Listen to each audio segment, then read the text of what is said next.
What's happening, everybody? Welcome back to Redemption with Jaden. We are back with some more Lackey Grand Prix gameplay, but before that, I have to talk about Mr. Classic that happened this past weekend. We are back from that, and it was very much a good time. I was really glad to be able to make it and to see everybody. There were some disappointing elements, some not so fun. You might see that there is now a void here in the on the wall of fame or whatever you want to call it, where the belt is no longer there. Sadly, I had to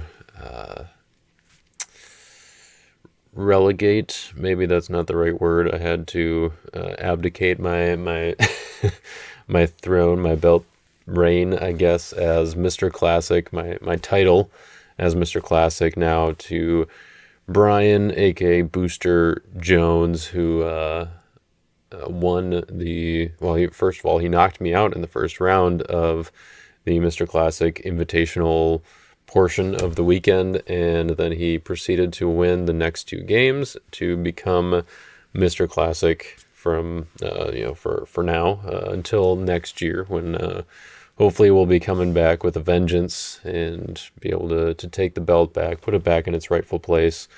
There's been talk, been discussion, I guess, of what to do. Is it, is the right play to spread out the plaques up here, which are all kind of tight and whatever, fill in that space, or do I leave it open as like the motivation for winning the belt back next year, or even going for titles at nationals to get more plaques to fill up the space? I can see an argument for both ways. For one, it's like, oh, it's kind of annoying to have that open space there. You got to fill it up with something. But is that supposed to be for motivation, or should I just fill it up now for looks? I don't know. It has yet to be determined. We'll see if I eventually cave and fill it up. It's like filling the little hole in my heart now of not having the belt. No, it was a great weekend. I had a lot of fun. I had a great time competing for the belt, and then also on Saturday I had a lot of fun playing a classic judges deck once again. And I actually I didn't do like just judges. I wanted to spice it up a little bit, so I did judges and tabernacle priests. Made it kind of a honeypot deck of sorts, I guess, except if the honey is referring to the wilderness aspect, then I kind of just forgot about that part. I made it more of a judge pot deck, I guess, where I had Pot of Mana, I had Holy of Holies going, and then judges kind of working in that environment. And if you know anything about classic judges, that's kind of where they shine. They don't need to do a whole lot of banding. They don't really care about their abilities working, or at least for like Angel Under the Oak and Gideon. I put I Am Sustainer in there to actually turn on my Ehud and my Jer and my Moses in case I needed to. And if I didn't have Angel with the Secret Name, or maybe I did, but I still wanted to use Jer, but I still wanted to use Angel Under the Oak instead. So I think that was a cool play. It was fun to go back and play some classic play with now some of the newer cards being released. And I had a great time. I ended up coming in second place. I'll have to go ahead and post my deck list on Discord. I saw that Jeremy posted his I came in third place. Jeremy came in second place, also with the judges list. Jeremy posted his deck, so I will have to go ahead and post mine as well. I think that would be fun. Justin, he came in first with a kind of modified version of his GoldenEye deck, I think, just with probably a few classic substitutions there. So it was a great tournament. Great to see everybody, especially great to be able to play with, or for Brian's group to be able to come and kind of dominate the tournament in a population standpoint. They were a good percentage of the people there. I think 4 of my 6 games on Saturday were against someone from Brian's play group, which they're all really great to hang out with, and also great at the game. So it was good to be able to play and show them kind of some of the classic cards that they're not as used to playing against. So that was enjoyable for me. Hopefully it was for for all of you who are able to attend as well. And hopefully those of you who weren't able to attend were able to catch the live stream. If not, the live streams from both Friday night and Saturday are available on my channel. You have to go to the live section, so it's not going to be under the normal videos section. If you just go to live, it'll be probably the most recent 2 live streams there of the Mr. Classic Championship and then the Classic Weekend Type 1-2 player stuff. So anyways, that's enough about Mr. Classic. Let's go ahead and jump back into Lackey Grand Prix number 14, which I don't know, I feel like it's just this Grand Prix has been going on for longer than it feels like it's supposed to have. I don't know. Maybe it was just because I messed up what round it was a couple videos ago, and I was like, oh, it's already round 3. It's only round 2. I don't know. This is round 4. I made sure to double check before recording this one.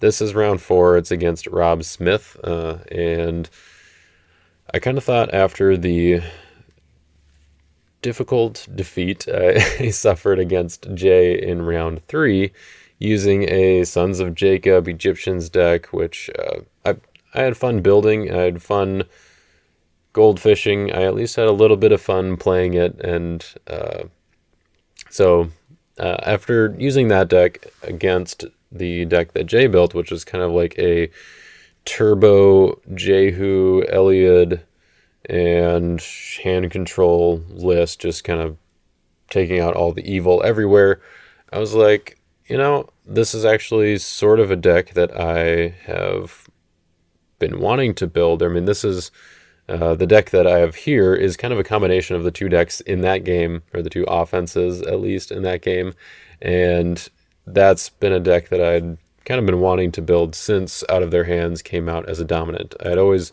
kind of thought, Vain Philosophy, I've always really liked, and I've always felt that a good version of Vain Philosophy would be too good, too powerful. It would just make hand control a very powerful, it would just be a very splashable dominant, I think.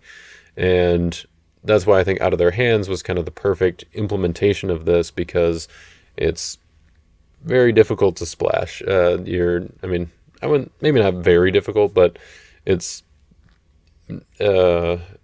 you have to splash it basically if you're going to be playing it, or you're playing a Sons of Jacob deck, which is already in that hand control realm. So it's definitely going to be a splash, not just an inclusion in an already synergistic hand control deck, because it has to have a Son of Jacob that is rescuing, so it has to be played during battle. You have to have a Son of Jacob in battle. Then you can look at opponent's hand and underdeck an evil card. Often you're going to want to play this before they block. If you already know what they have in their hand and what their blocking options are, then maybe you want to wait till afterwards. Maybe they have a Saul of Tarsus, they block, they take unsuccessful from reserve. Then you play Out of Their Hands to underdeck the unsuccessful, something like that. But if you have a way to just underdeck their Saul of Tarsus before the battle, then you could just shortcut it, do it that way, depending on what other evil characters they have. So I've been wanting to build a PostEs deck with Out of Their Hands worked in as effectively as possible, I guess, and this is what I came up with. So it kind of has the main PostEs shell with Eliud, Akeem, and Zerubbabel. I consider Jeshua kind of part of the PostEs shell, but in this deck he's not entirely necessary, I don't think, but I do there's not a whole lot that actually takes advantage of his territory class ability, but he does still work well with Zerubbabel's Temple, and that's kind of going to be the main impact, or I guess main synergy here, where if I'm going out with some PostEs, I've got Jeshua out, and I top deck something with Zerubbabel's Temple, I want to be able to draw it right away, because it's going to be something like Impartial Judgment or Obedient to Joseph that I'm going to want to play pre-block with Awesome Things. So I need to have that right away and draw it off of Jeshua, and after I top deck it with Zerubbabel's Temple. So I think he still belongs in here, but I could see a debate there. Another good reason, though, is that he also plays the first sacrifice, so that can be helpful. It's just one more character to have an option for that. And I do still like the Zerubbabel to Jeshua play Goshen on the first turn attack. I think that's pretty strong. So plus it's Jeshua. I can't get rid of him. And then the last PostE in the list here is Eliezer the Potentate, who has kind of been in and out of some of my PostE lists, but in this case he fits in and is actually a fairly essential part of the link between the PostEs and the Sons here, or the Patriarchs, I guess, because he can band to an OT human warrior, so he goes outside of the post-exilic scope that some of the other heroes are tied into, like Jeshua and Zerubbabel for their banding. So he can band to an OT human warrior, which Jacob, follower of God, is. Well, also Israel, retainer of God, but we're going to be using the non-meek side of Jacob here. Take a Genesis enhancement from deck and then band to a Patriarch or a meek hero, so we can go ahead and band to either Judah and or Joseph. And kind of the idea is to try to set all of this up as quickly as possible. And we can do that with something like Numerous as the Stars. This is a very solid Numerous deck, I think, where with the limit on territory class enhancements now, Numerous as the Stars has fallen out of favor a little bit, but I still think it's a good enough, in certain lists, it's going to be good enough to kind of propel you forward, where if you just happen to get it on turn one, or you just have crowd's choice to go grab it, those are kind of the main options, since you can't tutor for it with an enhancement and still play it.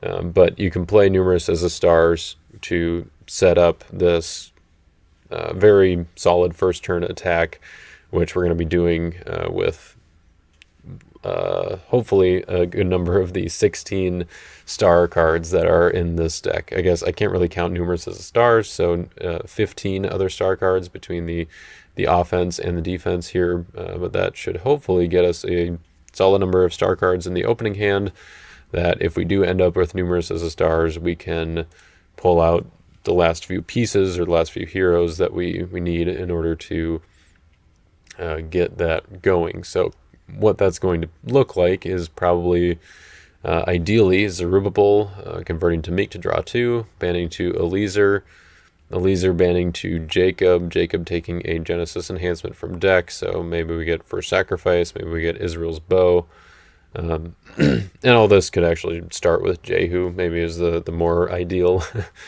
which is why we have like Buckler in here to grab Jehu, Eliezer, Jacob, we could get Eliud as well, and then Israel's Bow, kind of help set that up. So I guess ideally it'd be Jehu with bow or with some other weapon.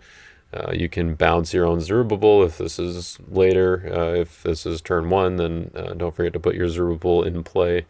But then if you do bounce Zerubbabel, you have to exchange with Jeshua in territory to band a Zerubbabel from hand, and then band to Eliezer, band to Jacob, go grab a Genesis enhancement, band to Joseph, and then Joseph goes and gets you out of their hands, and then you play out of their hands to take out their other evil character, or hopefully you've set up the first turn there with either Teaching in Parables or First Sacrifice, if you didn't already play Numerous as the Stars. If you do play out of their hands, then that let's see, I guess if you do set it up with Numerous as the Stars, I should say, you can also have, you can supplement out of their hands with an Awesome Things, playing like a Teaching in Parables. You can't play First Sacrifice unless you have a Meek hero to play it on, because you can only play the enhancements on your Meek hero, and Zerubbabel is going to be the only Meek one in there. But let's say you already have out of their hands, you could band to a Meek Judah with your Jacob there and then play the First Sacrifice. So there's a lot of pieces to get together. I think most of the time it's probably not going to happen on turn 1, but Numerous as the Stars could definitely make that happen. Hopefully your opponent doesn't have a way to deal with your stuff on turn 1 to negate things that you want to play. I mean, they can't negate out of their hands, but And they could negate a Teaching in Parables or First Sacrifice if you're playing it in battle. And I don't think this is, I mean, this probably isn't as good as the build that Jay put together, but it was just kind of a fun thing that I've wanted to try, and I think it gets more style points. I'll stick with that. I don't know. I'll take solace in that. So for the defense, you can see that we're not running any defensive dominance here, which kind of gives you a clue into the style of deck, how aggressive the plan is to be. But the defense is actually fairly solid, I think, and could be kind of cut and paste into different lists for sure. Gates of Hell and Blindness being two more utility cards that can travel along with the rest of this defense. Satan's Seat is really here to stop the hand protection options, negate Storehouse, but also to stop Nazareth, because this deck wants to do a lot of searching. So Satan's Seat just kind of a good utility card for that, negating their protect on Nazareths and Storehouses, and also chump blocks. You can the more things that you can turn off, like more blocking options that you can turn off, the less you have to worry about with the hand control. So the more surgical you can be with cards like Out of Their Hands and Teaching in Parables. If they have a Firefoxes in hand, but I have Satan's Seat out, then I'm not going to be as worried about the Firefoxes. Whereas if I don't have Satan's Seat, then I have to worry about that and their other potential blocks. So cards like Satan's Seat can help to fill gaps there. Similar with thing with Goshen. Like if they have a Scattered in hand, but I have Goshen, I'm not going to be as worried about the Scattered as I might be about something else. So that is kind of the goal of the offense, and then the defense kind of fills in around that. But yeah, Satan's Seat is really more of an offensive card than a defensive one in this deck.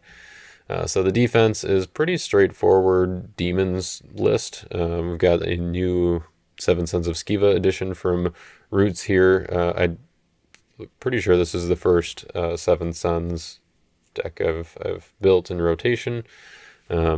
I did actually use it in Classic. I was using a Demons defense in my my Judge Pot Classic deck, and I was using the old Seven Sons of Skiva there because they pretty much do the exact same thing, except Seven Sons has the ability to negate and discard 3 nails. So if anyone was just so happened to be playing 3 nails, then Seven Sons could take that out. Nobody would be, but I guess it is also relevant that it has a discard ability. Can't remember if I was playing Wages in that deck or not. I think I might have been, and so Wages can also grab the old Seven Sons, whereas this one it can't, because it doesn't actually have a discard ability. It just exchanges with a card and discard. Anyways, I am using the new Roots Red Dragon, which I think is fantastic. I just like having this as an option for demons, having the CBN as an option. Like, it's both versions of Red Dragon are very good. I can see arguments for either being run, but in this particular build, I thought the Roots version would be better, and I think it should be used more often in demon decks because of certain cards that you can use to build around it, such as Mask of Worldliness, which is great with the new Red Dragon because it's got big numbers, but so it's not going to get initiative, so you need to wait for them to play their battle winner, and then you can interrupt it with Mask of Worldliness, and then drop something like Destructive Sin, which, if you play this on Red Dragon, then not only are you withdrawing all heroes cannot be negated, getting that, you're winning the battle, but you can also place it in your territory, and for the remainder of while it's placed in your territory, it cannot be negated.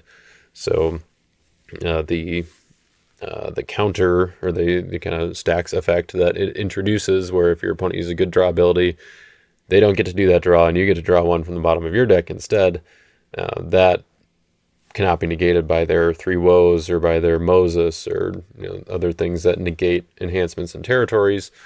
So that is that's something that I feel like should be more widely utilized, I guess, with demon decks now, because you have a CBN option and also an interrupt play next option. So getting in, like if I land a first turn destructive sin that cannot be negated, it's going to be somewhat tough to deal with, and I think will definitely give you a good edge in a game. Yeah, I just think that's pretty good. I could see this going in a Nazareth lock deck if you're playing a demon defense and trying to land a cannot be negated destructive sin. Seems pretty solid. Of course, you have to get all those cards together on the first turn, which is not necessarily likely, but cards like Galileans and Darkness can help you get there for sure. And then we're also running the Accumulator Choked Seed package to try to get a bunch of drawing. You do have to be careful though, because so there are two big nombos, I guess, with this combination of offense and defense, and this is why I don't think that this deck is in a there might be better pairings, I guess, where this defense would probably go better with a few different offenses.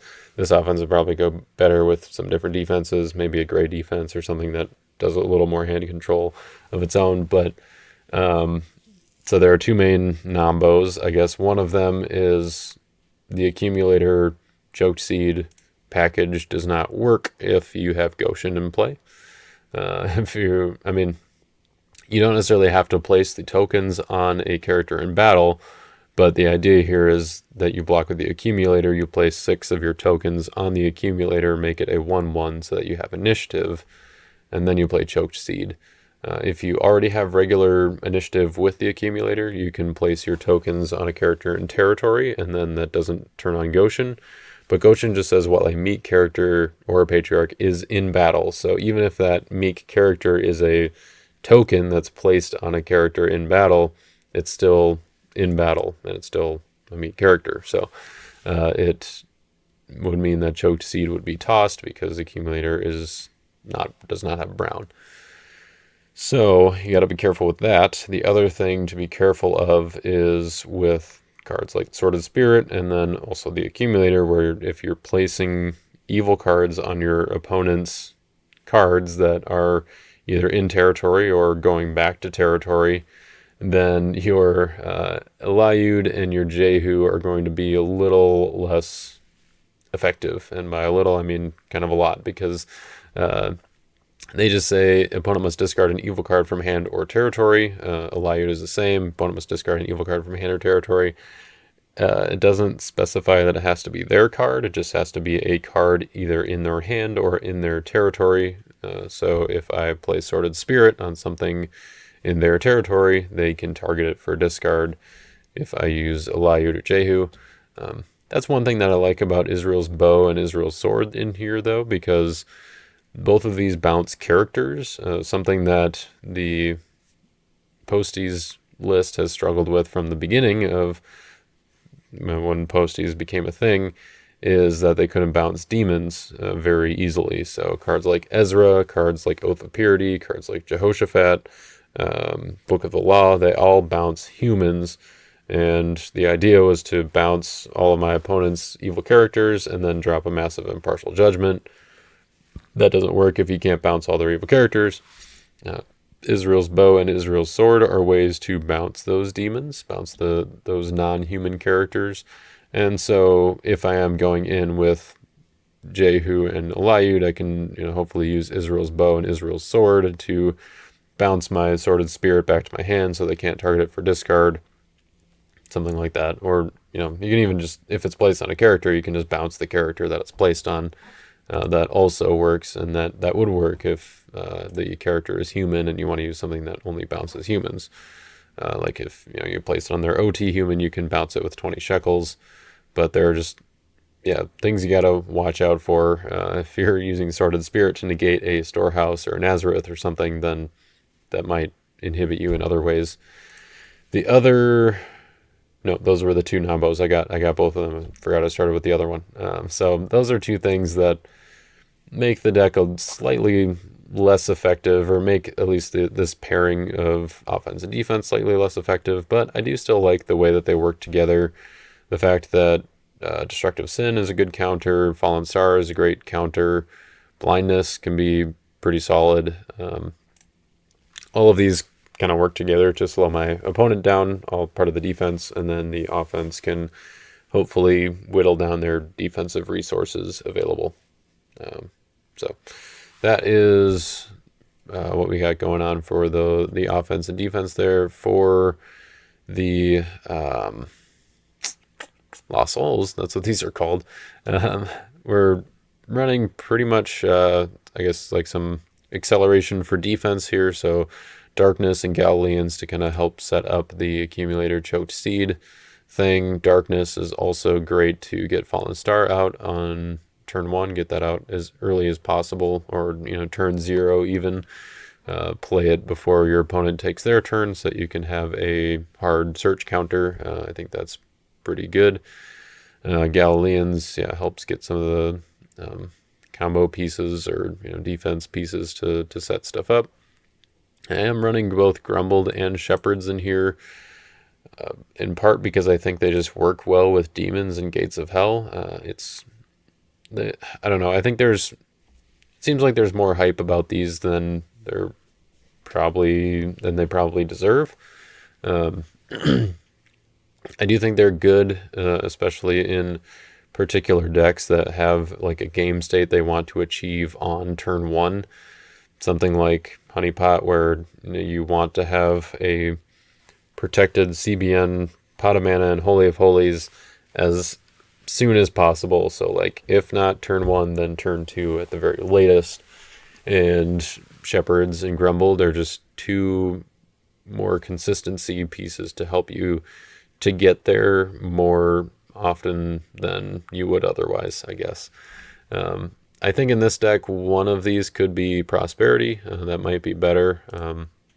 With Prosperity, like sometimes I won't mind throwing away one of the demons that I could get back with 7 Sons of Skiva later. Maybe I wouldn't mind throwing away one of my heroes, like maybe Ruben, who's not as good on turn 1, and then I can get him back with Numerous as the Stars. So there are good Prosperity options here. That probably Prosperity belongs in one of these slots, but or maybe it belongs in one of the other slots. But Humble is always good. Lost Souls is pretty good if you're ever running a deck that's this aggressive. You want to have Soul Gen, so that's why I'm running both Hopper, Lost Souls, and even Hunter. Hunter works with both Shepherds and Grumbled, which is nice to get that, and then also I can get the double triggers on Lost Souls, or just get Lost Souls out if I need to generate Lost Souls there, generate some tokens, that is. So going to the reserve, we got the usual suspects, I guess, with Impartial Judgment. You'll notice that there really aren't many meek heroes in here, so this is going to be kind of a last minute, or I guess more of an ending play than a like initial play, or like a target play. I don't know, like the way PostEs decks used to be more geared towards is trying to land Impartial Judgment on turn 1 or 2, which is this massive amount, and then they just have nothing. Like you get the Lost Soul that turn, and it clears the way to pretty much guarantee a Lost Soul next turn. But I think in this deck, it's going to be more of a finisher, in the sense of, like, if I am able to whittle them down to just a few evil cards left in hand, then I can do awesome things in Partial Judgment with, maybe 1 to 4 meek heroes is maybe kind of the maximum we're going to get to. I mean, in theory, we got 1, 2, 3, 4, 5, 6 meek heroes in here that we could, have with Impartial Judgment, but most likely that's not going to be the case. We're using most of these guys on their ability sides, so Impartial Judgment isn't going to count them. But it's possible that we don't even get there, that we don't need it. I also have Obedient to Joseph in here as another option, I guess, as basically just putting all the cards on the table, or all the characters on the table, and then taking out one of them, kind of the key one that I'm more concerned about. I don't know if this is necessarily good yet, but it's kind of like a 20 shekels, but all at the same time, so I think it's good. It's also just another card that Ruben can grab from reserve, just a battle winner. So Ruben gets either Obedient to Joseph, Israel's Sword, or Covenant with Adam.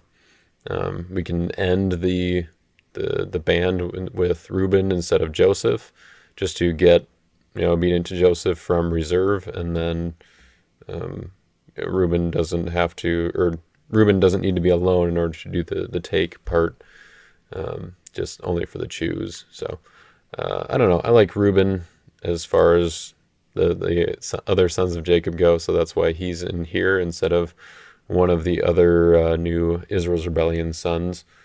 But yeah, getting that reserve access is nice. He also works well with Covenant with Adam if they have smaller characters that I can then choose to block. And yeah, I think that's pretty much everything notable from the reserve here. Everything else should hopefully be more or less self-explanatory. So I think that's everything we need to talk about for the intro here. A little bit long because we had some extra stuff at the beginning there with Mr. Classic. Another card that maybe I would consider adding in here is Abaddon the Destroyer, because you get the search with, or for Satan's Seed or Gates of Hell, or another way to get Sheol out of reserve other than just wages. I'm not sure what exactly comes out for him, if he even comes in. I don't know, but that's something I would consider. Right now the deck is at 52, so there is a little bit of room for slimming things down to 50. If there were a couple cards that could cut, then I would probably start with that, and then maybe see if there are some swaps that I can make. I guess, what does this deck do against Pot of Mana and Holy of Holies? That's a great question. We'll cross that bridge when we get there. No. Teaching in Parables is good against them if they are not to the cannot be negated status yet.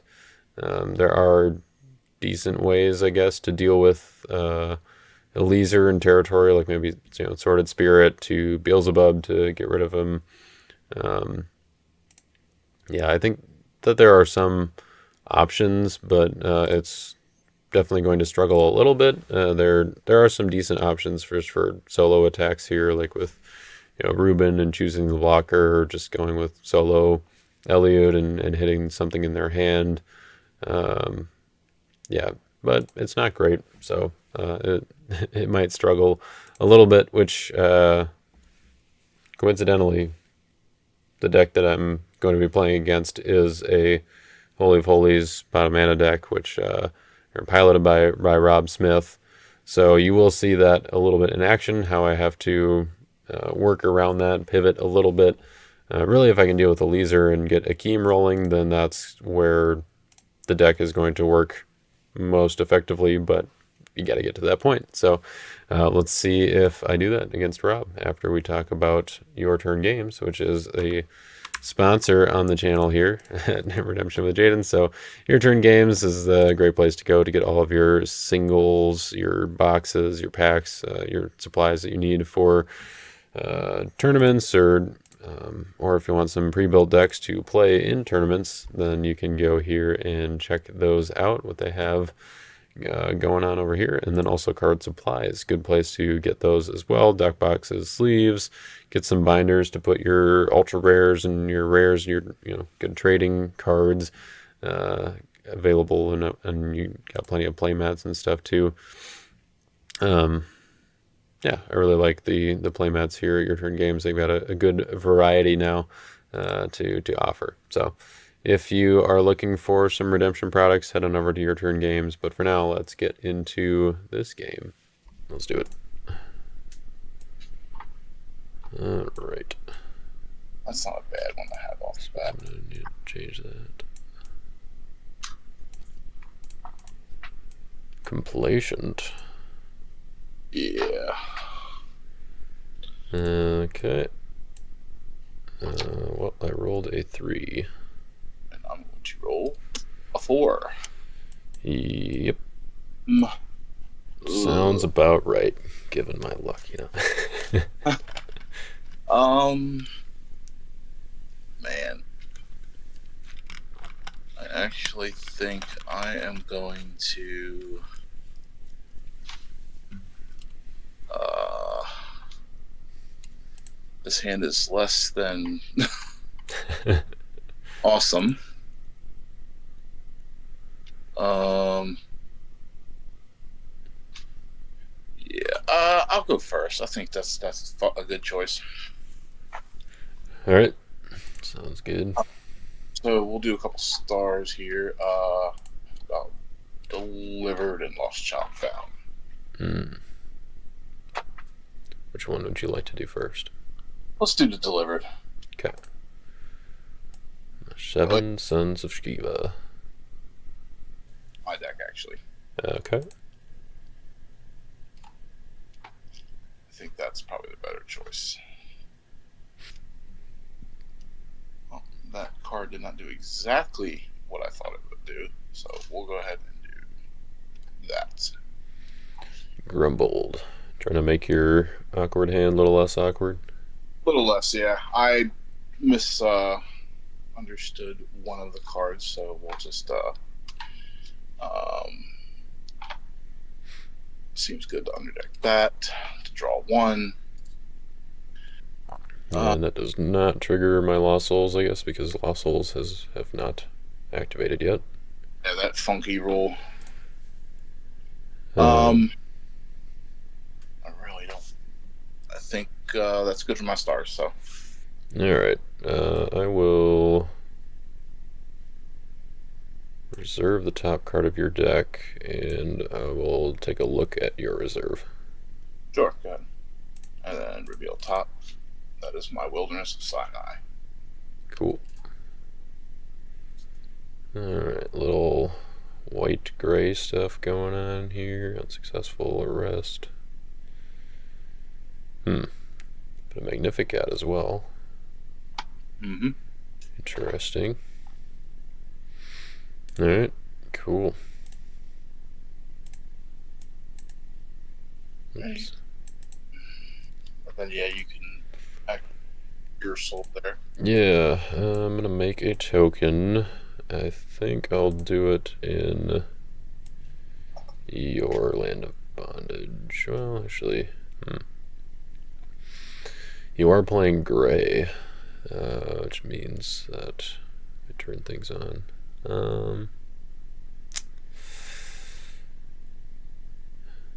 Yeah, I think I'm actually just gonna be patient. I'm not gonna make a token.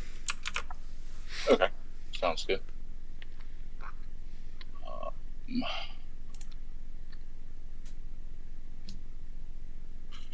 so now the question here is, do I put immediate pressure on you? I think it could be worth it, but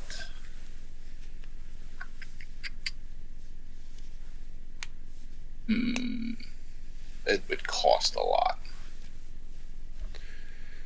Immediate pressure. It's just like a second coming to crowd's choice kind of a thing. Yeah, every time I play you, I have to do 3 diamonds.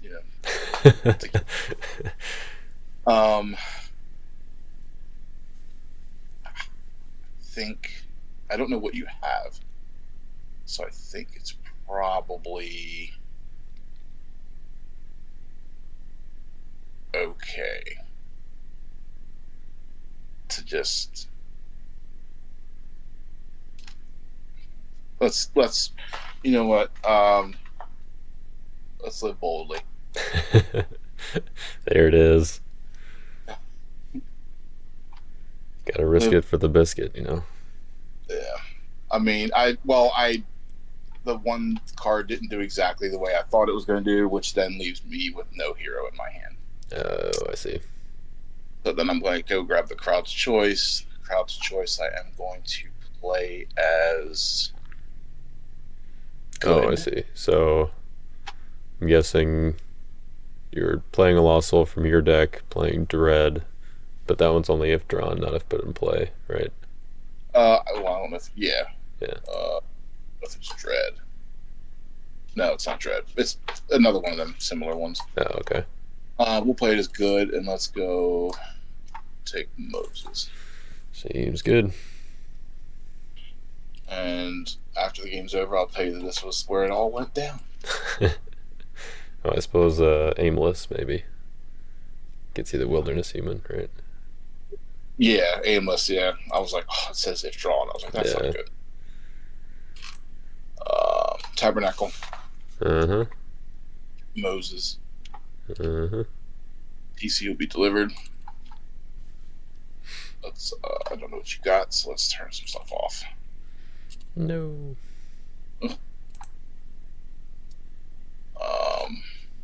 And then we're going to go to my rescue attempt. Mm-hmm. Mr. Moses. Moses will go to the deck to take inhabitants. Here at the battle, bounce all evil characters. Okay. And then that's my rescue. Alright, I will block with Sordid Spirit. Go and place that on your Tabernacle.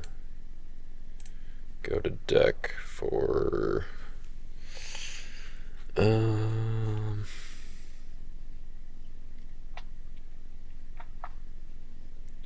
think we'll do it this way. Let's do Bubby. Mm-hmm. And I will take a demon from my deck, which will be... let's do... Oh, that's a tough choice with your Holy of Holies active. I'll place negate that. So negating of the Tabernacle stops my exchange, basically. Yes. Or actually, I think Tabernacle cannot be negated, so you're good there anyway, but... Oh, yeah, I know it plays very easily. Yeah.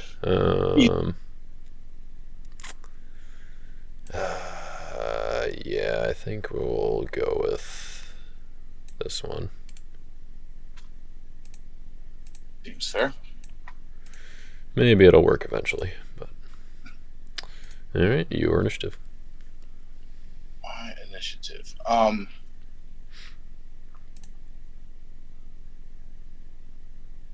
Negate Sordid Spirit would not change the outcome of it. Wouldn't put it was still in the same phase. It wouldn't kick Beelzebub out, would it? It would. But Beelzebub CBNs, you'll still get the... Right, so yeah, my accumulator would stay, but yeah, Sordid Spirit would go back into battle, and Beelzebub would go back into deck. Okay. How about we just Lost Child Found? I'll bounce Beelzebub and Sordid. And we did figure out that Lost Souls, like I can't bounce Grumble to... Correct, yeah. Yeah, I liked your little trick with that. Which one? I like when you were asking about it. I was like, "Oh, look at him thinking outside the box there." About because you asked to think about the Grumbles and Shepherd, like if they were bounced, will they re-trigger? Oh, maybe I was just confirming. I remember because John almost, or he tried to do that in the Thomas J. Chambers tournament against Jay, and so that in that video when I was doing the commentary, I was like, oh, he's thinking he can do that, but he can't actually, you can't target it because it's a lost soul. Right. So. And then I think what we're gonna do is pass the turn there. Cool. All right, no stars. Let's put down a Cerebral's Temple. Yep. Put down a Gates of Hell. Let's activate a 20 shekels. Sure. I will not bounce your Moses, but I will reveal your hand. Sure. You've got the Deceiver. And a Sheol hiding in there. Alright. Yeah. Alright, so Out, but Deceiver comes down. Let's see. Okay.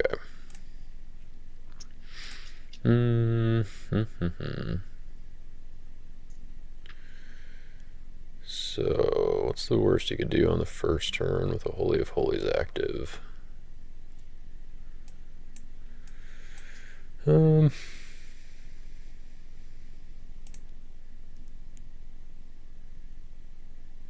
I guess I can't do that. So, alright, I'm gonna go to battle. okay. I will attack with Reuben the Preeminent. Ooh, Bet you didn't see that one coming. I did not. I like it though. It makes sense with seeing the accumulator and all, but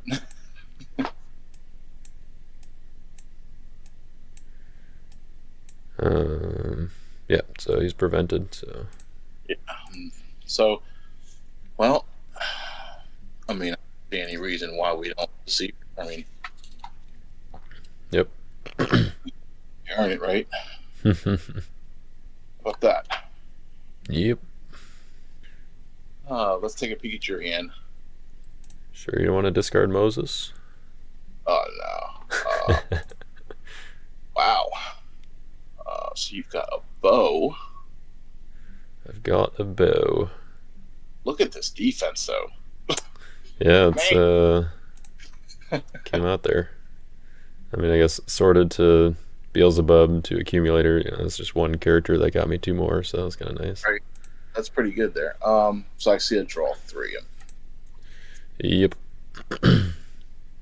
Alrighty, reveal none. And I'll take my 3. 1, 2, 3. Lost souls, and then I will trigger that. I have that there.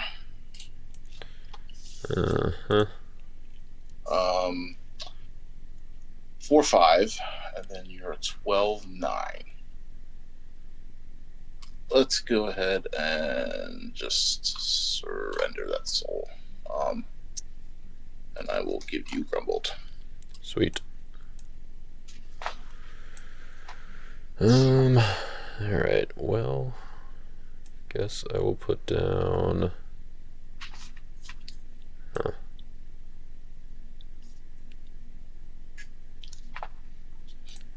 Guess I don't think you're actually going to be doing a whole lot of drawing anyway.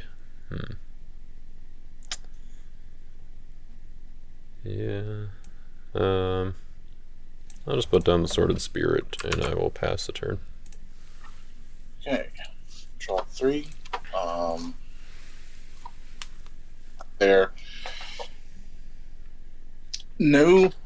Oh, excuse me. No stars. I'm gonna play a dominant in my draw phase. Okay. Going to play a 3 woes is good, and I'm going to negate your 20 shekels. Alright. Then when I move to upkeep, I'm going to negate Gates of Hell. Sure. I mean, I guess I think you want to play it in your upkeep, right? Oh, is that what it is that does it? I think so. But yeah, either way, whatever. You know, I think you play it in your upkeep and then you get the trigger still in your upkeep, because otherwise, if you play it in your draw phase, then I think the 1 round still ends in your upkeep. So the upkeep is what I was wanting to do. The way to negate 2. Yeah. Whatever it is, you wanted to do that. Yeah, that's fine. Let's go ahead and Pharaoh's Daughter. Yep. Go ahead and put shield down. I'm going to go ahead and activate Pot of Mana. Yep. Yeah, I guess I will block with Red Dragon. So your enhancements are CBN. Mm-hmm. Alright, guessing that's my initiative. Correct.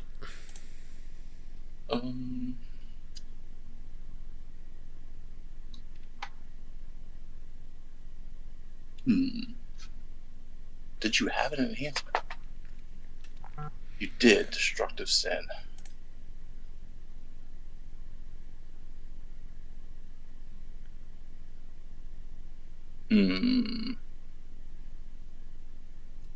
Okay, we'll just inhabitants you. Bounce all evil characters. Yep, that'll work. And then I'll take a OT white card from reserve.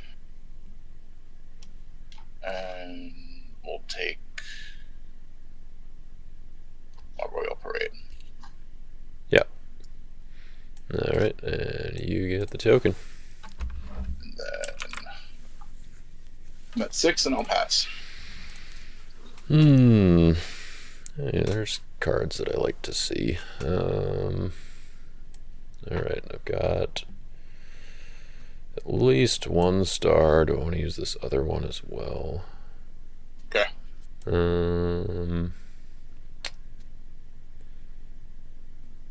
It's not. So I'll go to your reserve, discard an evil card. Yep. Let's do that one. Okay.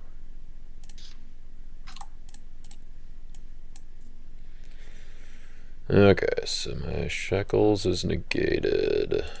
So I think we're going to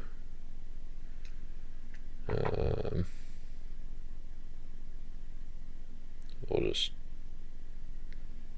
deactivate that for now. Okay. And then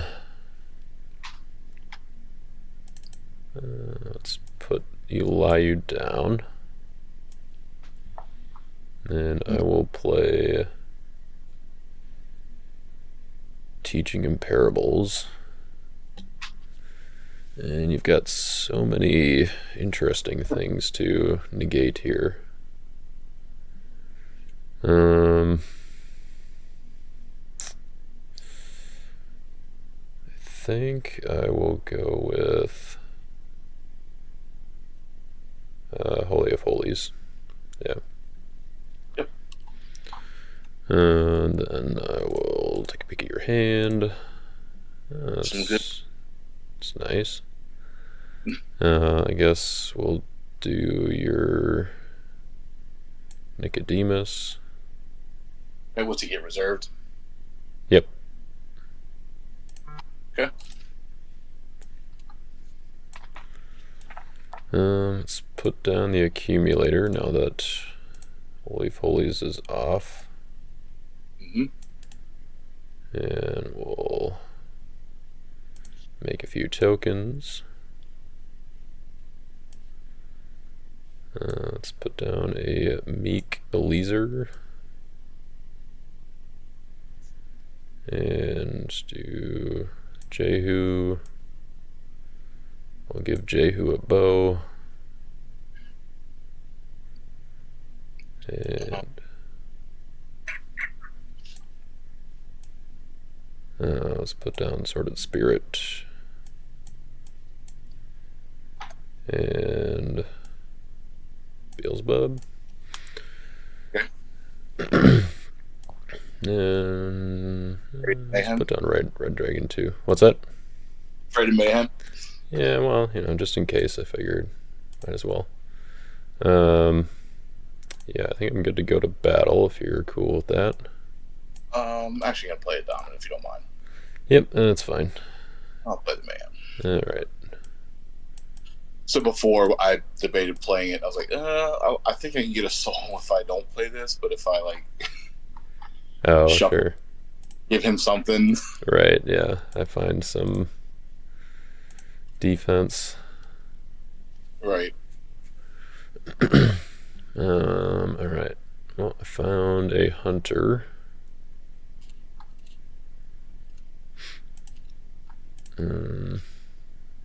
Yeah, I'll go ahead and use that.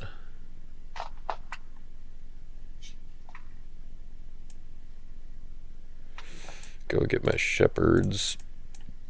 Yep. And I will underdeck something here.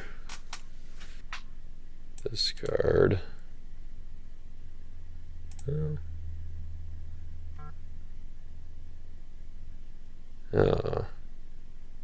Yeah.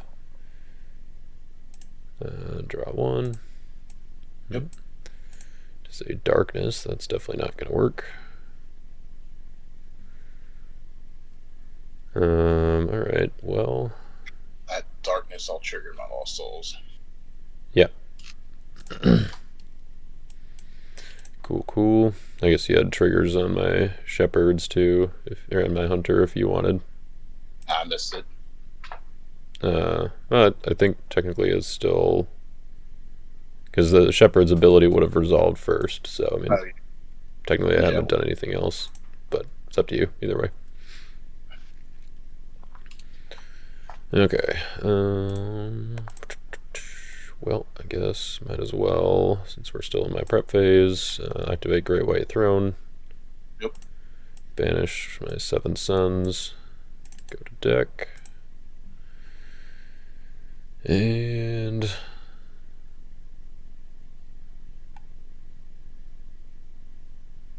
let's just get the compiler. That makes sense. Yeah. So we'll go ahead and put him in play. Yep. And let's put down Goshen. And I'll go to battle. Yep. Let's do Zerubbabel. Yep. Convert him to Meek. Draw 2. Found a Humble. And a Hunter. Hunter will go and get a Grumbled. Right, yep. And guess I could do that too. Do I want to even use this Grumbled?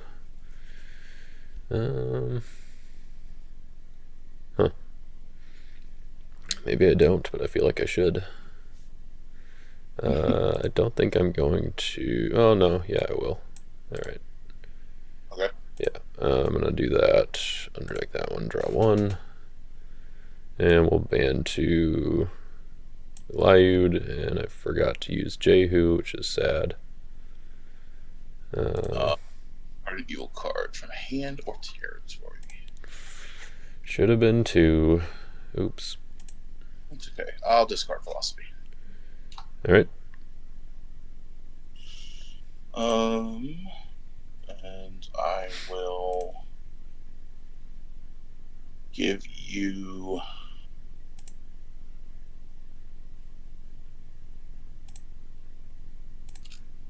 Lost Souls. Cool.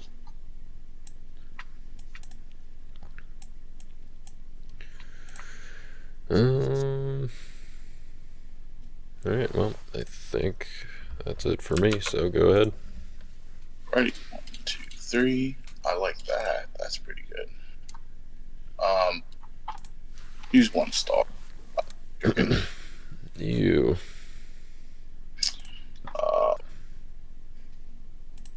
Upkeep, we're gonna. I said my vote was good. Yep, I suppose we should note that. It's convenient for me.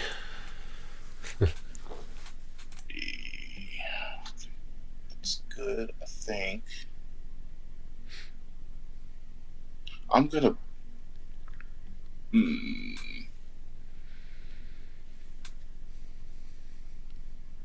Let's keep it on gates held. Okay.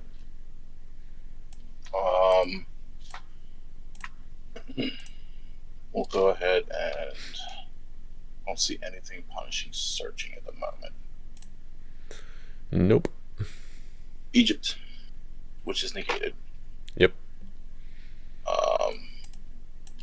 Let's go ahead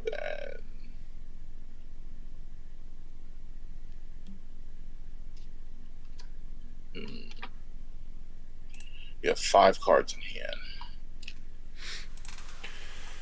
Give it hard after gun. Yep. Yeah, I think we're going to put that down. Wish I had a way to turn your Akeem off here. We're gonna go into battle. Yep.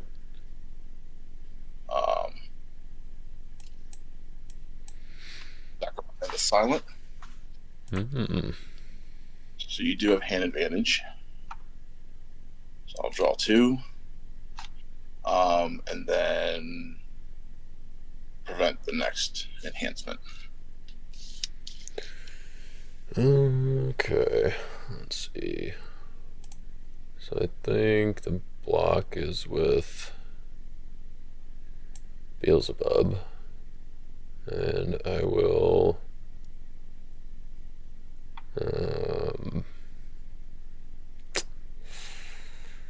how do I ban to? I think I banned Assorted Spirit. Yeah. We'll place it on David. Go to deck. We'll grab Prince. Bounce a character into territory. I will bounce my Zerubbabel. And then I will trigger the accumulator. I'm just going to place 1 token on Zechariah. Well, actually, he's 11. Yeah, 1 token's fine. Okay. And what does it decrease him? Yep, decreases him 1/1. He'll be a 7/10 then. Yep. Okay. And he is immune to lone heroes and opponent's dominance. Yes, sir. Omar, protect your gospel demons from lone heroes and opponent's dominance. Yep.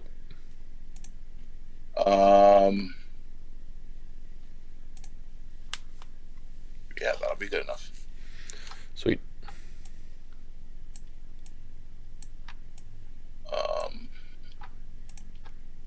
We're gonna go ahead and put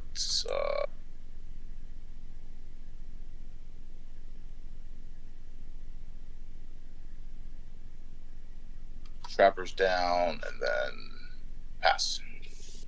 Okay.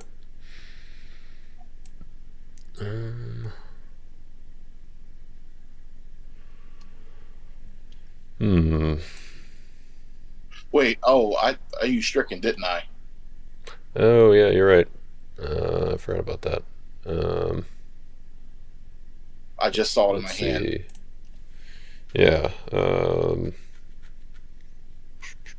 guess that is mostly reparable. We could go back to. Yeah. Let's see. So 1, 2, 3. So this is shuffled back in. Okay, so I can place Sorted Spirit, and I would have to go to my reserve then, since it's protected by Goshen. So I just can't go to deck. Yeah, I think so. I'm looking at. It still might not change the outcome, but just curious. Let's see, and then my Zerubbabel is back in play. He's meek. And then you have another accumulator token. Oh, right, yeah. I'll still do the same thing with the accumulator. Okay, so then in that case, I think my... See, he cannot be negated. Huh.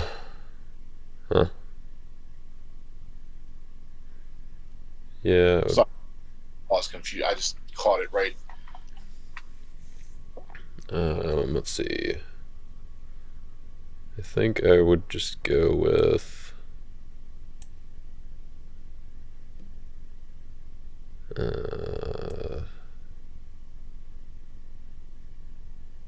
probably just go this way, I guess, yeah. So negate a good card this turn. Doesn't really matter. Just target your Moses, I guess. And yeah, so I'm a 13, 17. Okay. And then you have a token on you. Yes. I think in this situation, and what am I? So I would be a 7, 10, and you're what were your numbers again? 13. 13, 17. Going to Son of God, you're humble. Okay. Yes, because your complacent's negated. Yep. And then I'm going to Angel Beelzebub. Huh. Yeah, that changes things, I guess.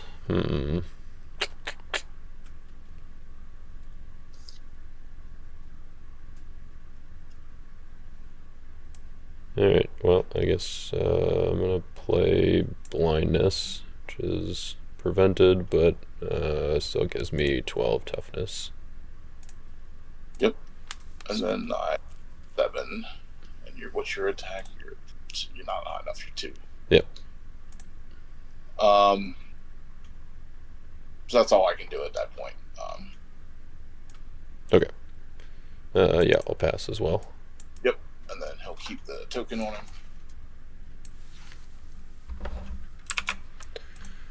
And then I would pass. No, now we're back to them. Okay.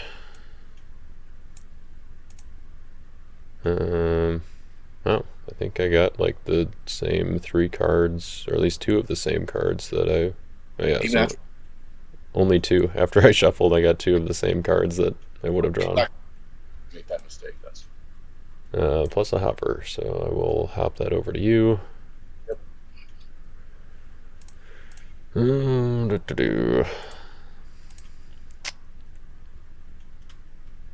Okay, so now you've got a Trappers in play. Which means your shield is on.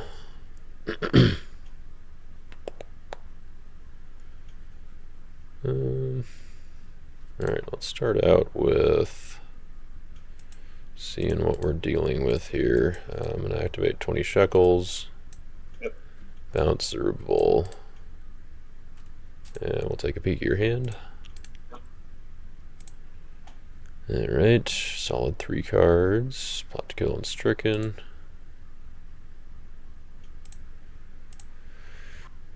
Yeah, okay. Put down Zerubbabel. Yep. And then... oh, that's not going to work. My own card's working against me. That's unfortunate. Yeah, I mean, I guess I will just go to battle. Yep. I will... oh, wait. Oh, darn. That's kind of funny, but... okay, I'm going to go with Jehu. I'm going to bounce your David. Okay. Not used by Meek Hero. I've got the pending trigger on discard from hand or territory. We'll go back to territory for Zerubbabel. Yep. We'll convert him to Meek. Draw 2. Yep. And I will ban 2 Eliud. Okay. So 2 evil cards from hand or territory. Seems good. And you do have a Meek character in play. Yes. Discard shield. Don't think you can since it's in set aside. I was thinking that because that card says territory. So we're going to go ahead and you didn't do any. I didn't see. What's that? You didn't do any search. Correct. Yeah. No searches. But even saving and trapping is not going to help. We'll do freaking. Just because it's a little bit of a deck building nombo on my part, I will mention that you can do the Wicked Spirit token. Yeah, I just I literally right as you said that I called one. Yeah. All right. Yep. 10 cards in hand. Let's go with Entrapping Pharisees, and I am going to reveal Plot to Kill. Yep. And let's capture Iliad.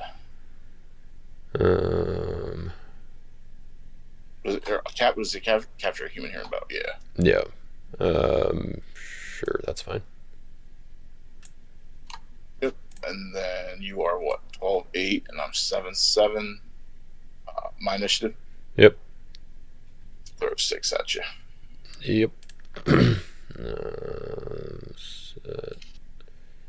XP2. Oh, all right. You can't go negative. All right. 6. So I have a 6-2. I will play Amazing Faith. Yep. And we'll go to my deck for that one. Seems good. Yeah.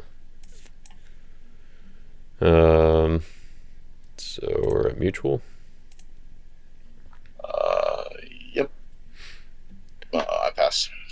I will pass. Right. You got the big 2. I got the big 2. Yep.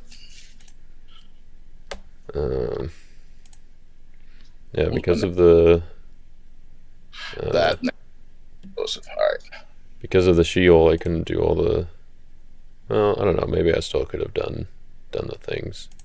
I think if you wore out, I mean, you probably could have left. Even if I could block with the trapping, you've captured one. Yeah, I think the sad part, I guess, or what I wanted to do was, well, I guess the full thing here would be if I go, I bounce Eliezer, put him down as not Meek. Of course, it turns off my Akeem, so I can't exactly do that either. But so Jehu could switch with Zerubbabel, and Zerubbabel converts to Meek, bans to Eliezer. We can ban to Jacob, and then I guess I would have needed my Judah as well. Yeah, I would have needed the Meek Judah.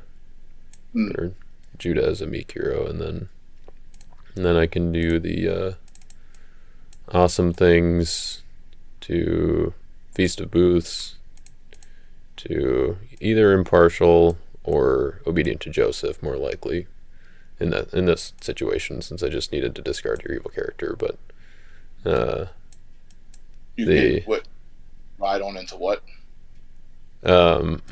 Awesome things to play Feast of Booths, and then Feast of Booths to play Obedient to Joseph from my reserve.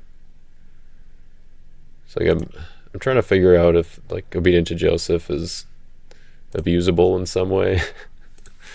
I don't know. I don't know if it was. I don't know. Maybe I'd have to do like a gray defense and run the Yeah. afflicted in here, but and then famine in the land, and that's like probably the So best way to do it. But I don't know.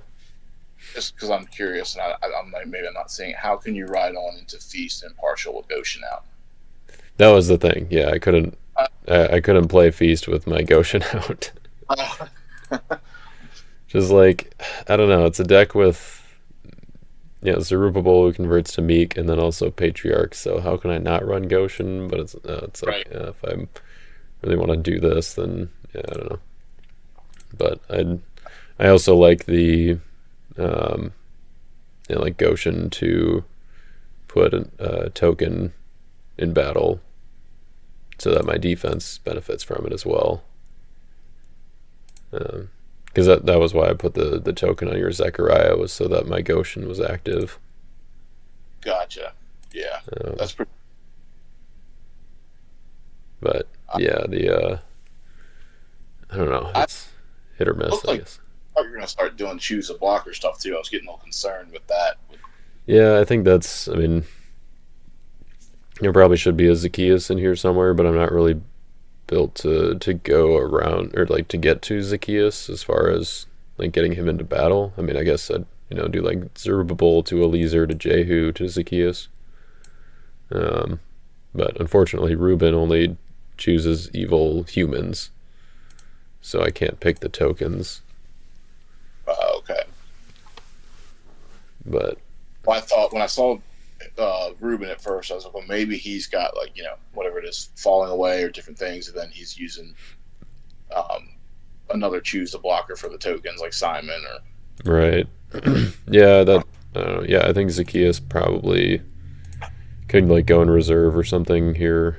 Um, but yeah, Reuben. I mean, he's I think just the best like kind of standalone son of Jacob. I've got Reuben, Judah, and Joseph, the dreamer, as my three. So then Joseph, he goes to both of Israel's bow or sword, or I guess just bow because I've got sword in reserve, but and also out of their hands. I was going to ask you that. I was like, you're doing all that hand control out of their hands, definitely. I mean, you only need one of them in battle to do it. Right. Yeah. Yeah. And that's the goal, I guess, is like Zerubbabel to Eliezer to Jacob to one of the sons of Jacob, get out of their Right. hands, and then hopefully have played either for sacrifice or teaching in parables before battle, and hope that's enough. And I think against a deck like yours, you're kind of more of like a mid-range, like balanced deck, and so that works well because you're not super aggressive as far as having lots of defense right away. Well, this was my next draw. Curious, just being curious. So that was literally my next three. Wow. And yeah, I'm missing the one key piece that would have helped me, and that was my Eleazar. Right. Yep. I was like, I needed those artifacts to work because I found out playing this deck, like they have to work, or you're not going to win for too many turns when they're not working. Right. Yeah. Yeah. I think having a way to deal with the leaser was definitely something I would have needed. Like that, I think would have been the sort of thing where like I'd try to uh, just place a token on a leaser, either or Sworded Spirit, and then just Beelzebub, Right? to Yeah. try to get rid of him. Um, Percent. but yeah, it was. Help too. What's that? Storehouse would have helped too. Oh yeah, yeah. I did pop a Satan's seat in here to Nice. help deal with that because I don't have room for shipwreck. The last minute change I was kind of going back and forth on is whether I should use Buckler or Mayhem, and I went with Buckler. I think Buckler's nice because you're getting that bow pretty easy, or Jehu, one of the two of the pieces you need to start Right. it. Yeah, it's like Jehu, Jacob, Eliezer, or Eliud. Like they're all like great targets to, or like kind of key pieces, I guess, of the band, and then also the bow is good. So I'm interested to see if anybody's. Well, I know this is protected. never mind, it wouldn't work. Yeah, when I went first, I didn't draw a hero, and I was like, I wonder if I can get. I was gonna take a wilderness hero. I was like, I really don't want to burn second coming for this, but I kind of felt like going first, being able to at least get one of the 2 temple artifacts out and Oh, sure. Yeah, get that set up.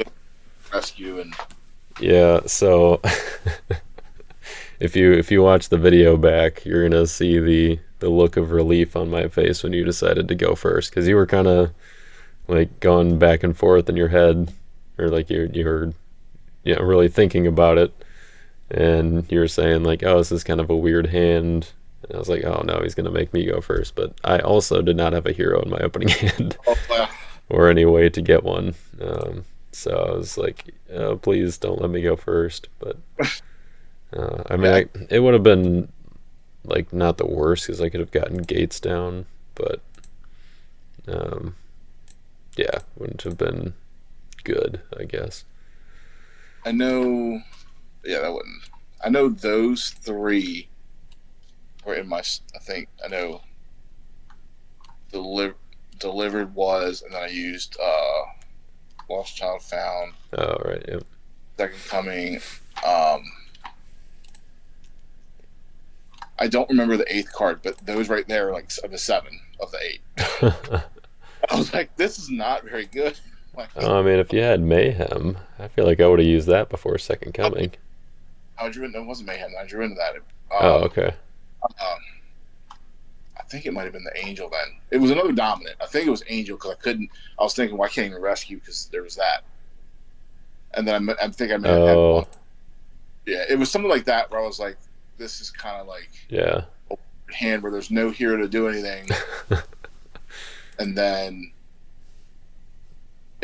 I was just looking at it like, this is not working out very well. In this like deck go, or no, maybe it was Woes as the other dominant, but I know I had whatever those last 2 cards were not. It wasn't a hero, wasn't an artifact, nothing to help me. Nothing to get there, yeah, and not really any good blocks either, though. So I can see, like. I had that's what it was. You had Deceiver, right?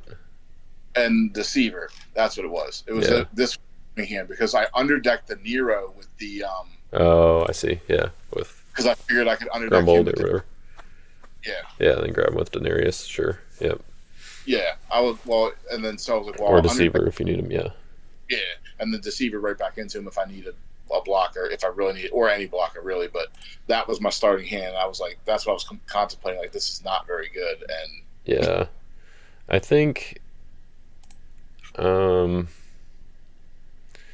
I think in your position here, I think I would have gone second.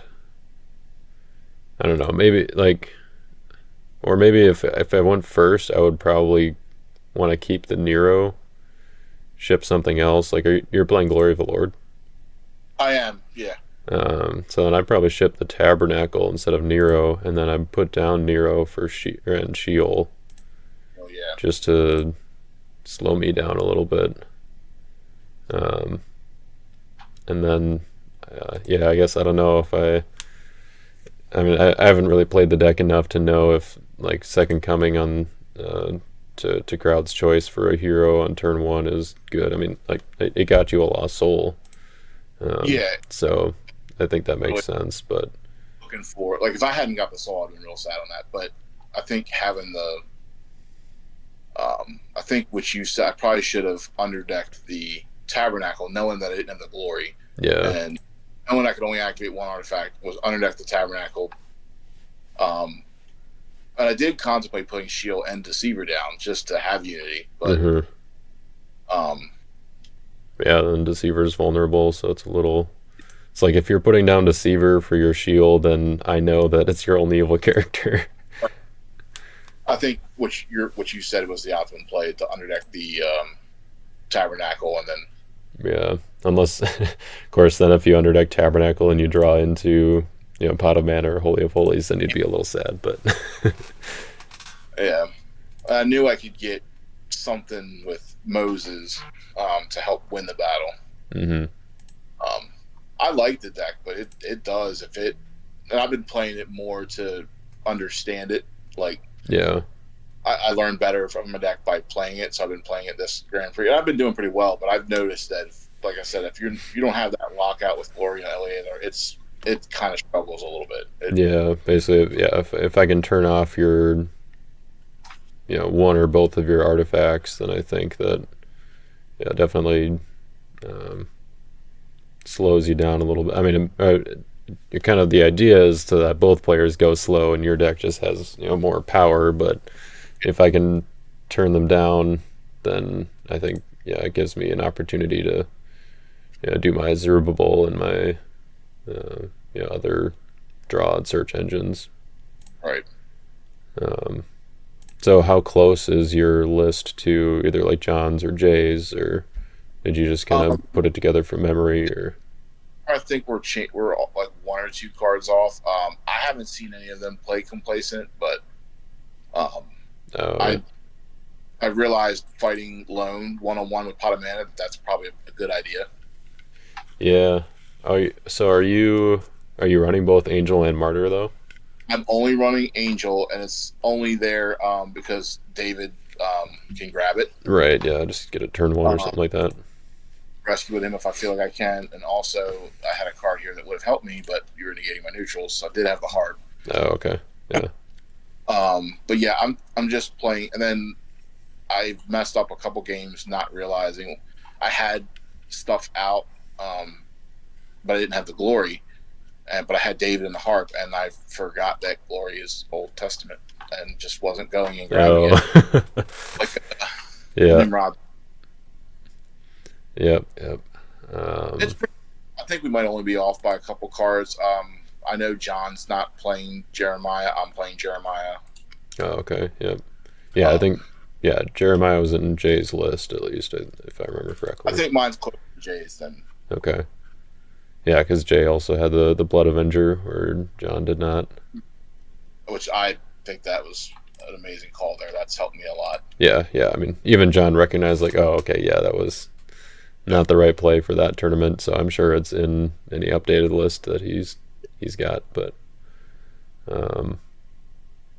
yeah, I don't know. I mean, I feel like if your goal is to play with both Pot of Mana and Holy of Holies active as much as possible, then like you capitalizing on that with both Christian Martyr and Angel of the Lord is probably the right play, and then just having like kind of the add to battles like You Will Remain, or you've got Sheol, you've got Nero who's protected. So I do have the U reserve. You've got what in reserve? Oh yeah, You Will Remain. Yeah. So it involves me. That's like you can grab it with. Oh yeah, grab it with harp. Yeah, and so I feel like I don't know. I feel like I would like having Martyr available and then not playing Complacent.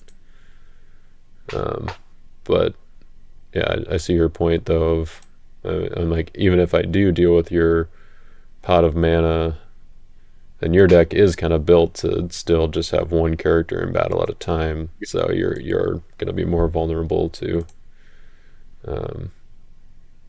Martyr and Angel of the Lord. Whereas if I deal with your Pot of Mana, then maybe I'm not as vulnerable to your dominance. But yeah, I don't know. I think maybe the better call would be Grapes over Martyr. Because if I am at least dealing with the banding chains, and I feel like I could have blocked with Entrappers right there, and then just drop Grapes and. Right. Yeah. I mean, at that point, I think you're ahead, so you probably wouldn't have gotten another rescue. But even if you're ahead, if I can, most of the time when people commit like that with a big banding chain, they're not expecting something like that. Right. Yeah. It's like, all right, I finally dealt with this Pot of Mana. Now I can push all my heroes into battle, and then you drop the Grapes.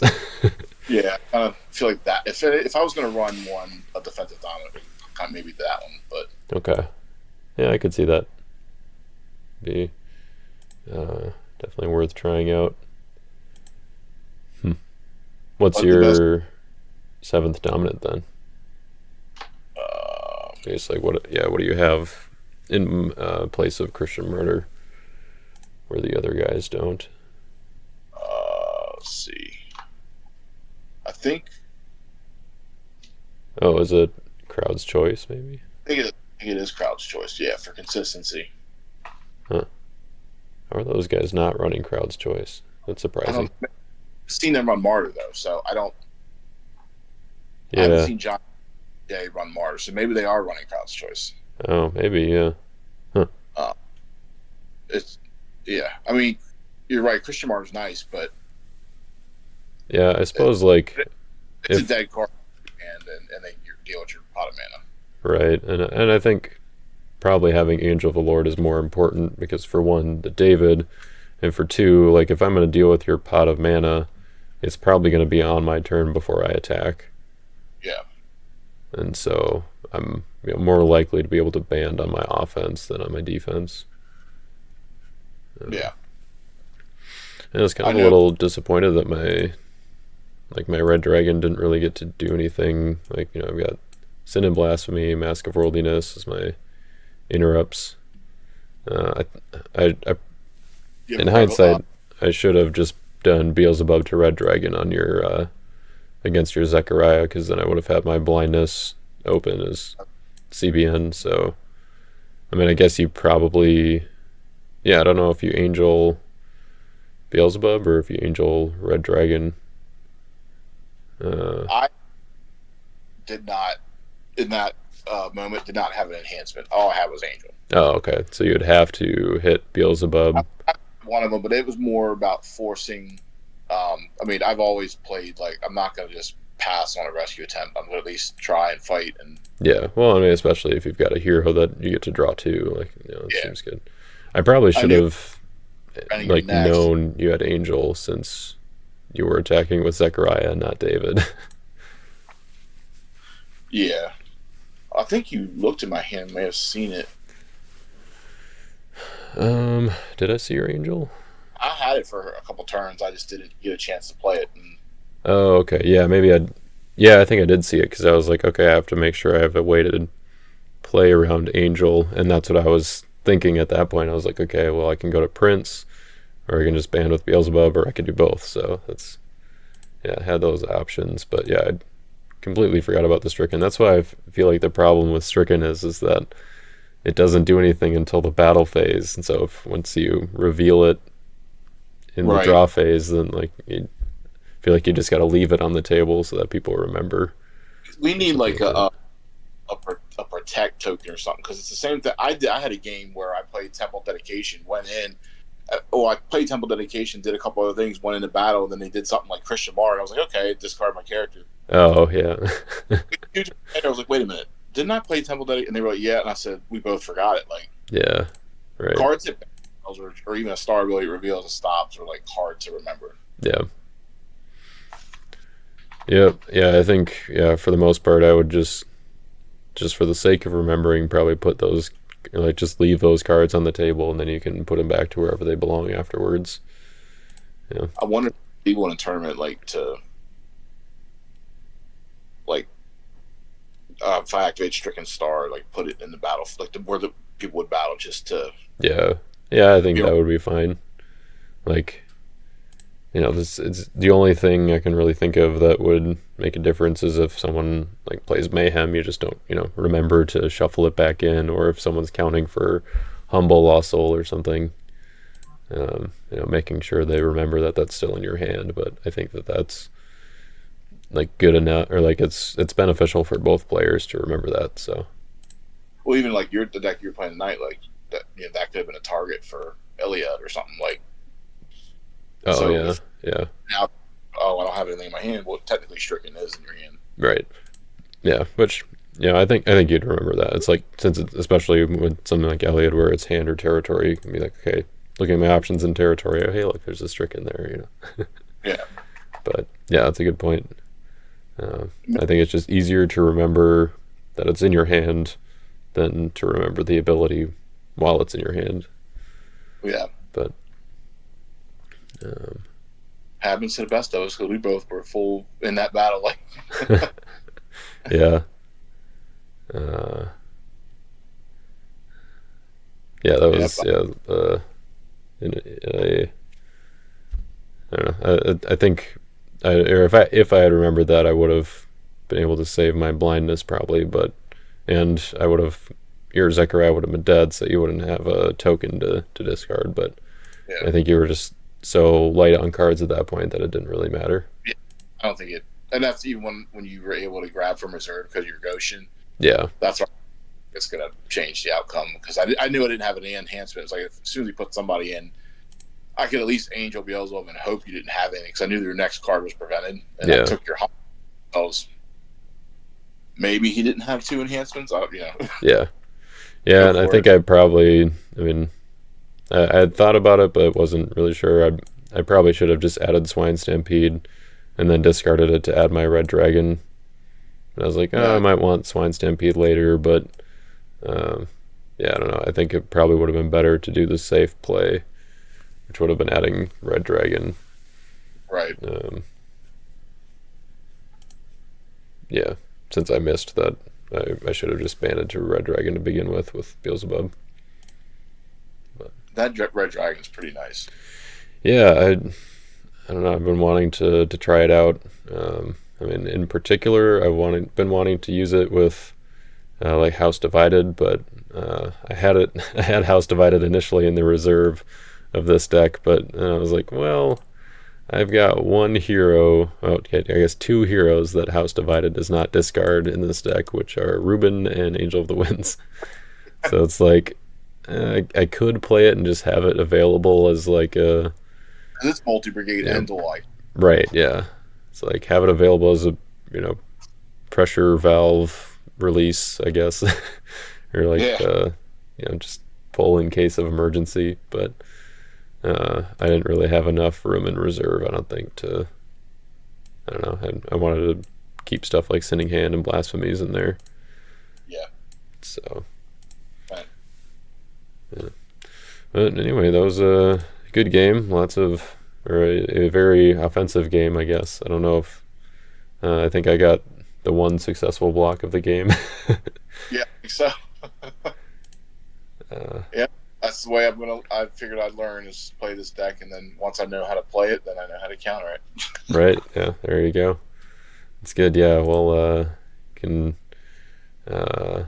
guess the deck I played last week was more, I think, prepared for Honeypot, because I was playing against Jay, and I was like, there's a chance he might be playing it, and so I had the Laymac and Chronicles in there. I don't know if you... I watched that video, okay. And your hand atrocious in the beginning, where I could almost like see your mind like, oh, horrible. Yeah, that was rough. I mean, that hand actually kind of felt a little bit like this one did, or my hand in this game, but fortunately you chose to go first, and so I was able to recover a little bit. I think, didn't you draw like 6 pale green cards or something in your opening hand? Yeah, it was something like that. I was like, no, I think you went first too, or well, so no. yeah, Jay chose me to go first.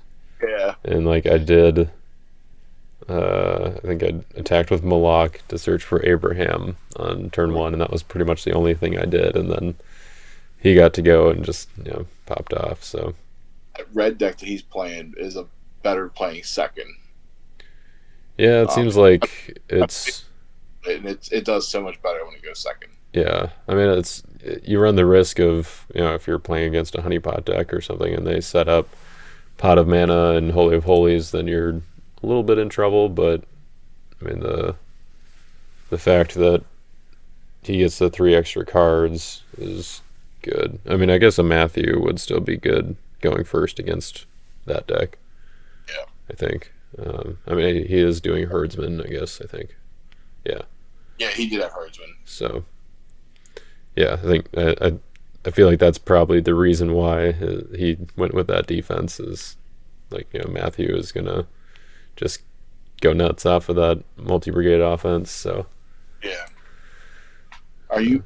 I noticed you didn't have any hand protection in your deck list. Do you think that's still kind of crucial?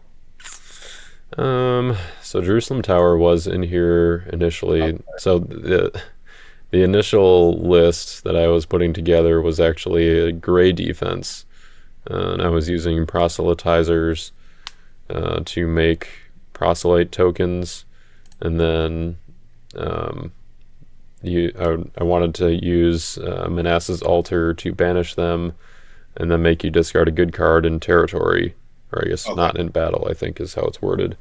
And then it would also, and then it would trigger Jerusalem Tower because it was banishing an evil card. Okay. So it was kind of a just like quirky defense. The proselyte tokens could still be used with Goshen. Right. And then there would be like some Colossal synergies there as well. And you talk with a Wicked Spirit token too, and it would trigger Goshen. Right, yeah. So in this, I wouldn't have used Accumulator or anything. Like I just completely switched to orange. It would have been all gray if I had stuck with the with that strategy and doing like the proselytizers and proselyte tokens and all that kind of stuff. And I think that would have been fine. But I just felt like it was too much going on, like trying to get the Manasseh's Altar and using that as an artifact slot. So I had to find another way to activate that. And it just felt like I would be better off just going with something a little more comfortable or familiar. And the synergies with orange are still pretty decent with hand control too. And you've got Fallen Star. And I wanted to squeeze into a pestering or persistent pestering as well with Driven by Spirits, because I thought that would be fun, but didn't end up making it. So all that to say, originally I was going to just try to capitalize on Jerusalem Tower with Jeshua and banishing evil cards and then tutoring stuff up, but I ended up not going with that, and so I was like, well, do I really need Jerusalem Tower? So I ended up cutting that, especially because I've got Goshen, Temple, Gates of Hell, and Satan's Seat. So it's a lot of utility fortresses there already. So yeah, I don't know that hand protection is essential necessarily. I mean, this deck definitely gets hit hard by Matthew. So I was a little concerned about that. The defense is pretty good. Like Wages is the main thing. Choked Seat has another brigade, but other than that, it's all mono orange. But the offense is a bit of a rainbow, pretty similar to Jay's deck. Yeah, I've noticed a lot of people, at least from the games that I've been playing, I really haven't seen a lot of hand protection. So the gray defense that I'm kind of running here, which is a lot better with it. Yeah. With like Terrifying Beast and Trappers and I have one other one too. I think maybe it's Demission. Okay. But they're really good, but I haven't been able to get like the CBN blocks that I should have been. And I guess I thought maybe people were thinking that Matthew is gone, which I don't think is the case. I mean, yeah, definitely not. I mean, it is kind of a coin toss at this point. Like, do you want to? I think maybe the right answer is putting the hand protection in your deck, but just knowing not to put it down right away if you think there's a chance that your opponent is running Trappers or stuff like that. Terrifying Beast, all that.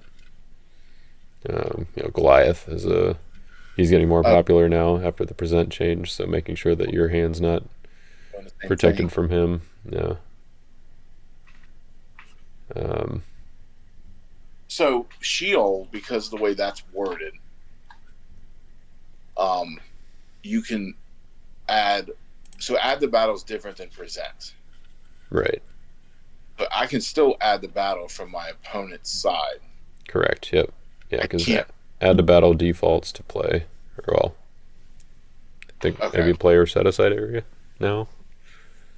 I'm not sure if that was one of the exception ones, but you can do it from either territory.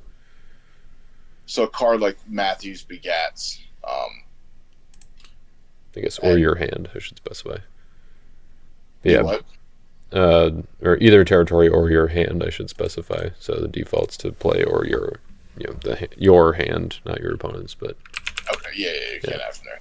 But so in play or and then I think Matthew's Begats. I think does Ride On still I think Ride On you can still present your opponents if you want. It has to be Meek, but let's see, where did I put that?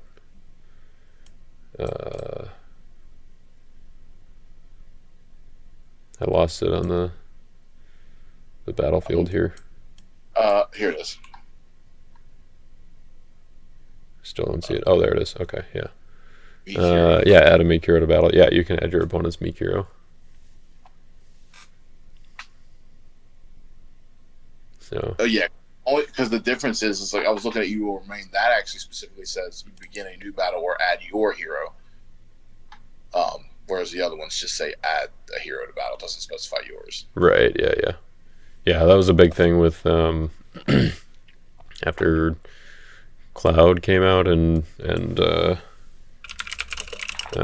mean, Battle Extension was kind of becoming more popular, I guess, or more common, I guess, on some cards, and Faith of David was a big one, where you can add a Cloud hero or a Royal hero to battle, and a lot of people were playing Cloud and Royal heroes at that point, so it was pretty common to use Faith of David to add one of your opponent's heroes. Right. Well, so actually, I think I know it's ruled that way where Matthews Begats can add your opponents, but wouldn't that technically count as harm? So, like, if they had territory like Ark of Salvation out or something, they couldn't do it then. Right. Yeah. If they were protected from harm, then Begats wouldn't work. Yeah. Whereas, yeah, Ride On and Faith of David would still work because they're the same alignment. Okay. Yep. Just thinking out loud. All right, everybody, watch out for your heroes if you're playing against Rob. Matthews Begats is what helped me last Nats. I mean, that was a key card in my deck. Just oh, really? Kept at because it was CBN mainly. So like, yeah. Oh, sure. Yeah. Got through all the negate neutrals. Yeah. What? Remind me what deck you were playing. Was it you were playing Disciples, right? No, I actually played the Tomb Raider. Oh yeah, yeah. Okay. Yeah, you played Disciples like most of the season, and then kind of pivoted a little bit. It was a hodgepodge. I did have Matthew and Peter in it, in there, but it was a lot of empty tomb and stuff. I think I actually had Mary Holy Virgin in there too. Okay, yeah. She was very pivotal to hit a lot of Book of the Covenants that were nice. Yeah, she's really good.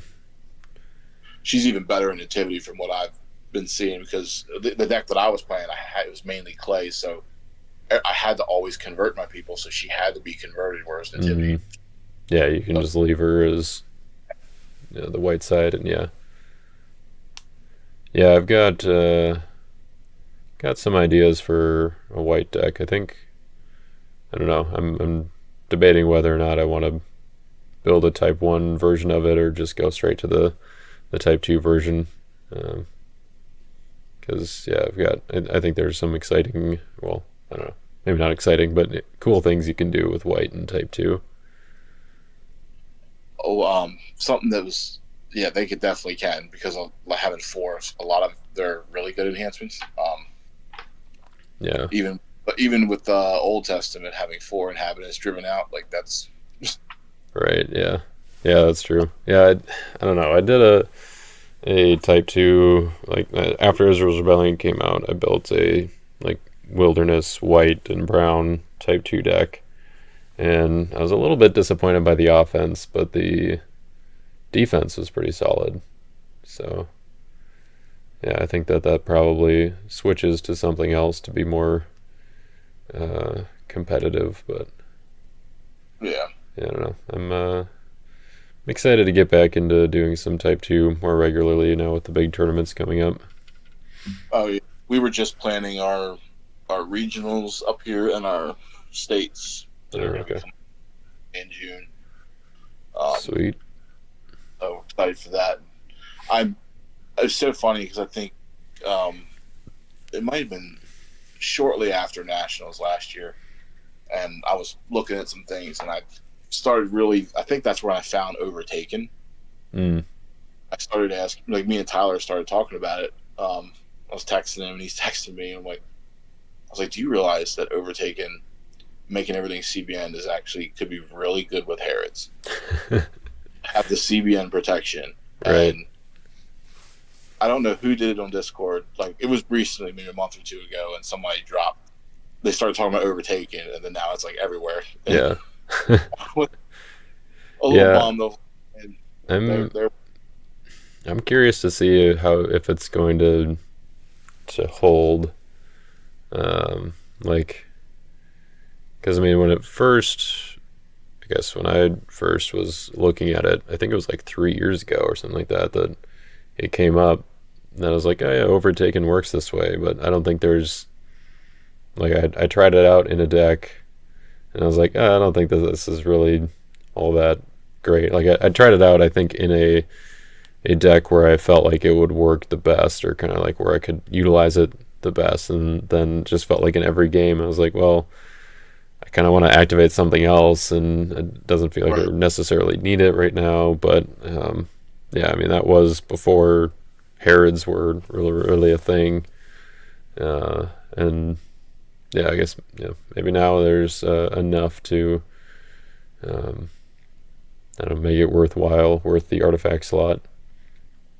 I think if you, because you were right when I think you mentioned in one of the Discord chats, you're like, oh well, I think that it's almost not worth an artifact slot, Yeah, which is kind of true. But I think if you run it, it has to be in a deck that, like for example, if you're running in like Nativity or something where Temple Veil can go in Herod's Temple and their cross and go out, your other artifacts just go sure, yeah, to where it's not competing with something else. yeah, yeah. That's a good point. Like I've been seeing it in Daniel decks, which is I think another deck that doesn't necessarily need its artifact slot. Um, like Great White Throne, I think is kind of is good for the Daniel deck. So you might be going back and forth between that and Overtaken if you need it. But Cross can go on Golgotha, and um, it doesn't need a whole lot of other support. A lot of its tutors and whatnot are enhancements or just foretelling angel, picking up cards, that kind of thing. On Daniel, I think once you get, I mean, really Michael to Daniels is enough, or Daniel to Michael, but um, once you get the band out, I think you can just overtake and get a couple cool blocks, and then I don't think they handle that Daniel band too much longer. Yeah, yeah, that's for sure. Yeah, I've been wanting to revisit Daniel, but it seems like everyone else is big on it right now, so I'd got to do I some actually variety. almost played you without Daniel tonight. It was a toss up between Daniel and Honeypot. I was like, because I've been messing with Daniel too, and Okay. I've got to build. The problem that I run into is I've never played Daniel, Mm. so I know I'm not playing like well, and I'm sure E-Man would at me, and because I'm sure I'm tutoring for the wrong things at the wrong time, and just And have it. you Don't just know what. wanted to have something that you felt a little more comfortable with for the video. Yeah, I had to, and I had to make sure I played 2 or 3 dominants before turn 2s to Oh, for keep up. sure. Yeah. It's good. So, well, I won't keep you too much longer, and um, I think I got to get up early for church anyway. Yep. That's right. I don't normally play games on Saturday nights, but yeah, that's a good point. I should probably get going or getting ready for bed here. So, all right. Well, Oh, thanks for the game. no problem. Good And, luck. Shot of getting top 4, actually, right? Or yeah, maybe because this is maybe 3-1, I think now. yeah. So I probably need to win next round, but yeah, we'll see. So I don't know. I do have that pretty big loss hole differential hit on my record from from I guess 2 rounds ago, but yeah. Uh, I don't think a lot of people have 4 wins out. I think if you can get the win next week, it might push yeah, up. I think you're right. That would gives me good odds there, but yeah, we'll see. So, all right. All right, Well, man. we'll catch you later. Hey, bro.